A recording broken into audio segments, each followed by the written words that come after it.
Epictetus gave us a warning that most modern men ignore at their own peril. He said, "If you associate with a dirty person, you too will get dirty."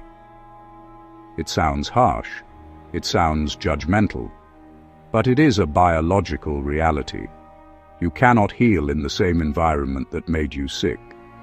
And you cannot build a new self while surrounded by people who are committed to your old self.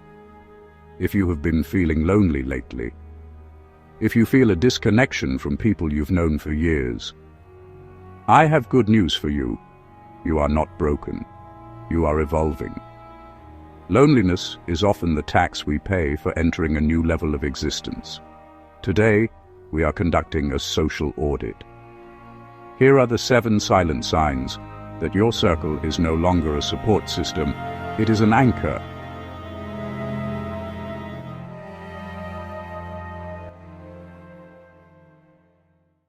Before we get to the signs, we must understand why the Stoic guards his circle so fiercely. It is not out of arrogance, it is out of economics. Seneca taught us that life is long enough if we know how to use it. But he also warned that we waste much of it on heedless luxury and no good activity. Your energy is a finite resource. Every conversation, every text message, every night out is an investment.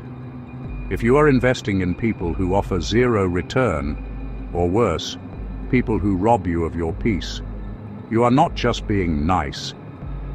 You are being wasteful with the only thing you truly own, your time. If you recognize these 7 signs, it is time to cut the cord.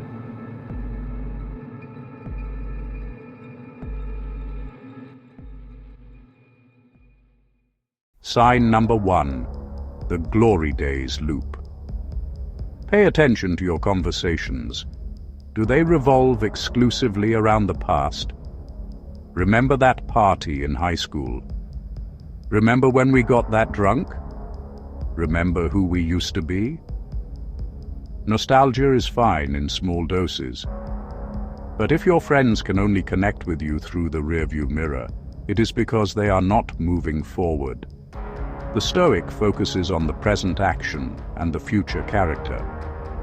If your friends are anchored in 2015, and you are building a vision for 2030, you are not friends anymore. You are just historians. You have outgrown the museum. Sign number 2 is subtle, but dangerous. They mock your discipline.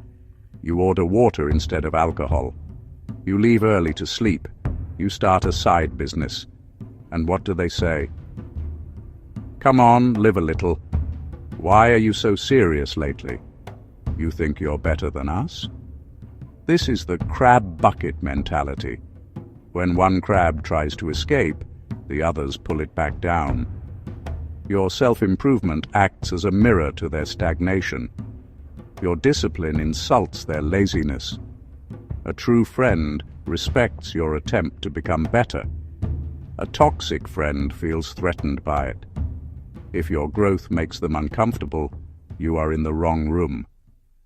Sign number 3 requires no analysis, only feeling. It is the energy hangover. How do you feel immediately after leaving them? Do you feel inspired, energized, ready to attack your goals? Or do you feel drained, exhausted, cynical? The body often knows the truth before the mind does. Seneca avoided the crowds because he said he returned home more greedy, more ambitious, more voluptuous, and even more cruel. If you leave an interaction feeling worse than when you entered it, that person is a vampire to your potential. Listen to your exhaustion. It is telling you something. Sign number 4. You want to discuss ideas. They only want to discuss people. Eleanor Roosevelt said, "Great minds discuss ideas. Average minds discuss events. Small minds discuss people." As you adopt Stoic principles, your mind expands.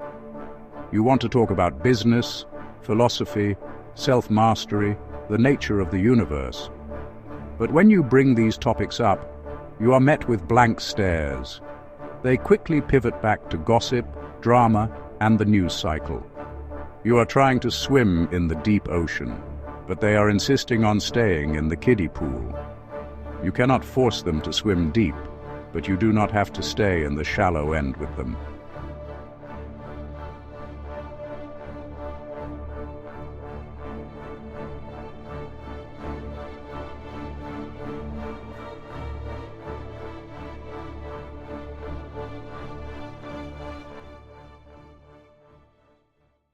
Sign number 5.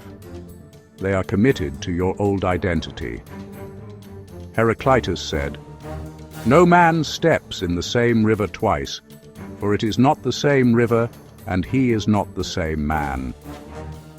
You are changing. You are shedding bad habits. But your old circle needs you to remain the funny fat guy, or the party animal, or the pushover. When you act differently, they say, "You've changed," like it's an insult. To the Stoic, "You've changed" is the highest compliment. It means the work is working. Do not let them anchor you to a version of yourself that no longer exists.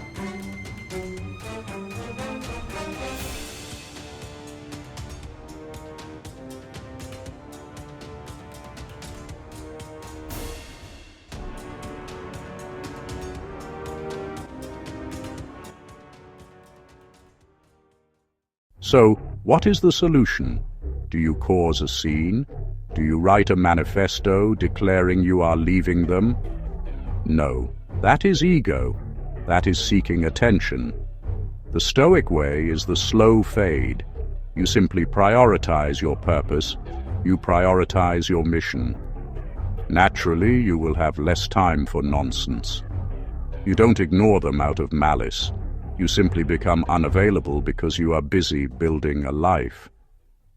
You will spend more time alone. And yes, it will be quiet.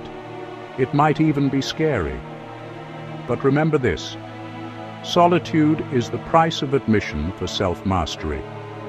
You are clearing the garden of weeds so that something new can grow. Do not be afraid to walk alone. The eagle flies alone. The sheep flock together. Protect your mind. Protect your energy. If you are ready to embrace the solitude required for greatness, leave a comment down below that says, "Walk alone." Let me see who is serious about this path. Don't forget to like and subscribe for more practical Stoicism. Focus on what you can control. Discard the rest. Thanks for being here with the Stoic Quotient, where ancient strength meets modern life.